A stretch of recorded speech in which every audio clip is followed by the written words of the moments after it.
Labis pa din ang pagtataka ng marami sa pagkakaligwak ng Dongpat sa PBB nitong nakaraang eviction, ito nga ay matapos na sila ang nakakuha ng pinakamababang boto sa pagtatapos ng linggo.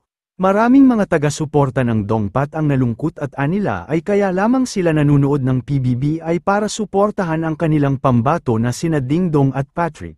Samantala isang napakahabang mensahe ang ipinost ni Dingdong sa kanyang social media account.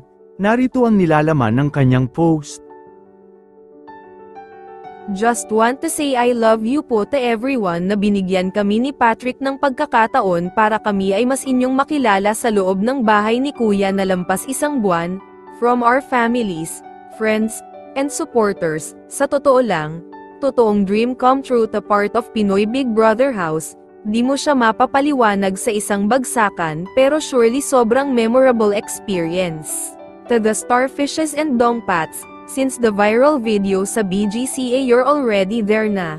You guys as always being loving and defending us from other people na siguro hindi gets yung humor namin, or how I make a stand, or even how we both decide on things. Pero that's how our relationship works ni Patrick.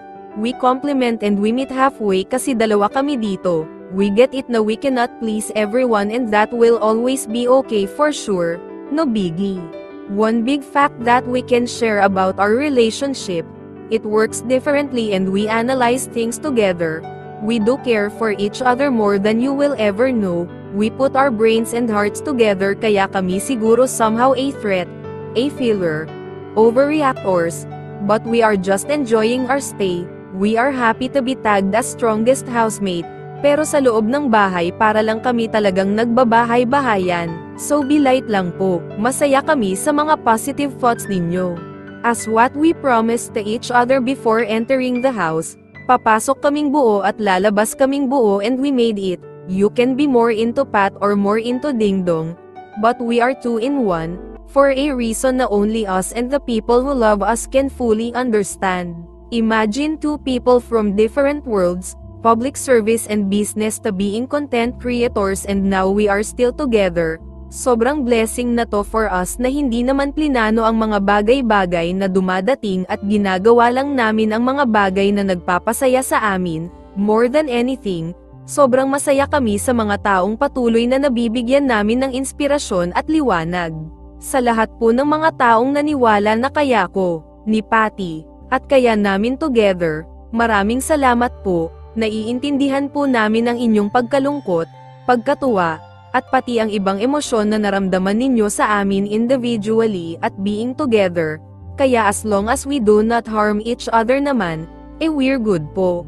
I will surely miss Colette, Fiyang, Kai and Rain as we always consider them as our little sisters and of course my little brother and coach na si Dylan. Please be more understanding to Jazz. Hindi man maganda ang umpisa.